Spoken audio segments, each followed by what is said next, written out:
By the 1950s, station wagons were becoming a very popular choice among American car buyers.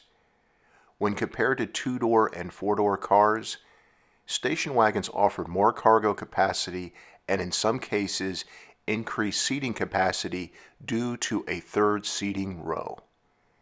Station wagons were a no-brainer for U.S. automakers since they were usually based on existing four-door sedan offerings.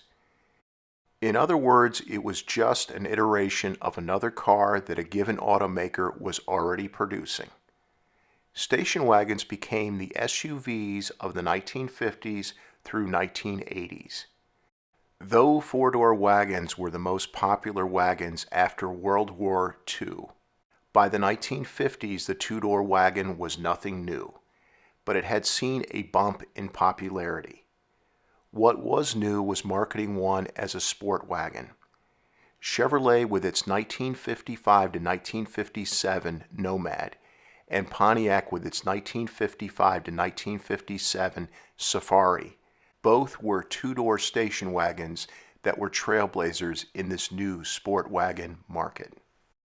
Ford had introduced a base no-frills two-door wagon for 1952 called the Ranch.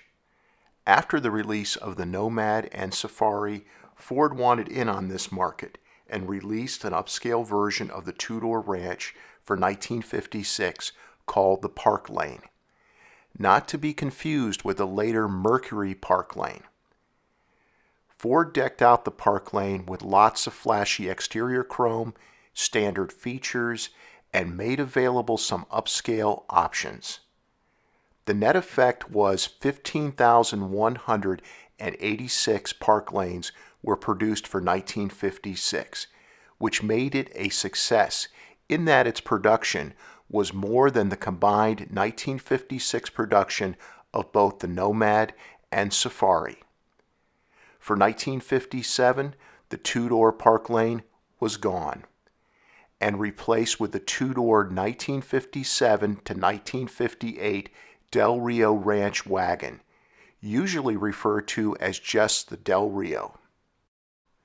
The Del Rio was not as upscale as Ford's 1956 Parklane, which had the same exterior trim as the top-of-the-line 1956 Ford Fairlane. Worth noting, Mercury released a two-door version of its commuter wagon for 1957, which was a sporty two-door station wagon that lasted a few model years. The commuter had a more streamlined rear window and rear tailgate door design, just like the Nomad and Safari, versus the boxy rear window and rear door design of the 1957 to 1958 Del Rio. The Del Rio's boxy rear roofline was the same as the other Ford wagons from 1957 and 1958. Same was true of the Del Rio's innovative rear upper and lower hatch setup, which allowed access to the rear cargo area. The 1957 Del Rio, like all the other 1957 Ford wagons, had the full-size 1957 Ford's attractive styling, which included its twin headlights and dual round taillights. The full-size 1957 Ford had styling cues borrowed from the 1957 Ford Thunderbird. The 1958 full-size Ford was essentially a carryover of the 1957 with a new front-end treatment with four headlights that looked just like the 1958 Thunderbird's front-end design. There was a new rear taillight treatment consisting of four small oval taillights.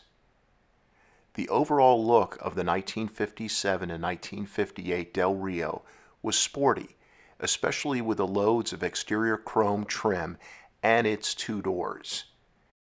The 1957 and 1958 Del Rio used the same exterior trim scheme as the 1957 and 1958 Ford Custom 300, which was considered sporty at the time. The Del Rio has that quintessential late 1950s curvy styling with wild rear tail fins. It's so wild, it's safe to say Ford or any other automaker will never style future cars like this again. The Del Rio exterior made the two-door ranch wagon look like a slacker in comparison.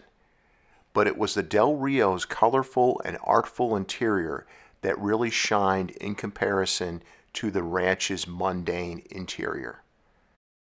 The Del Rio's standard engine for both 1957 and 1958 was the 223 cubic inch mileage maker straight six, which produced 144 horsepower for 1957 and 145 horsepower for 1958. For 1957, there were three V8s available: a 190 horsepower 272 cubic inch V8, a 212 horsepower 292 cubic inch V8, and a 245 horsepower 312 cubic inch V8.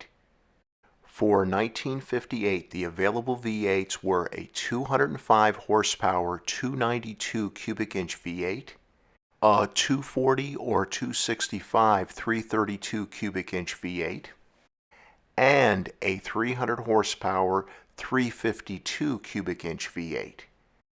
The Del Rio was an initial success, with 1957 production being 46,105 units, easily eclipsing the total sales of the 1957 Chevy Nomad and 1957 Pontiac Safari combined.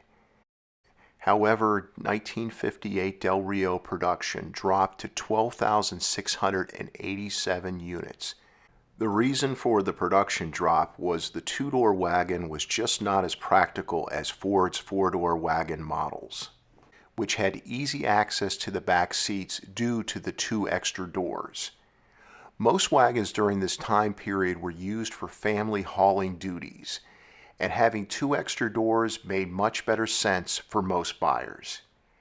Ford would only offer full-size two-door wagons for just another few model years after the Del Rio's cancellation. However, Ford would later offer two-door wagon models with its small and compact car offerings. The concept of a full-size two-door sport wagon never really took off. Sport wagons would eventually gain popularity in the 1980s, but they were smaller four-door wagons that had European touring car type flair. Nevertheless, the 1957 and 1958 Del Rio is an interesting piece of automotive history that will never again be repeated. Even today, they are great-looking cars that turn heads and get lots of attention at car shows. For the car collector who wants a great-looking, sporty, classic car with lots of utility and cargo space, the Del Rio will certainly fit the bill. Thank you so much for your support of this channel. Please subscribe, since your support is the reason this channel is a success. And please make sure to click on the bell icon so that you never miss a new video release.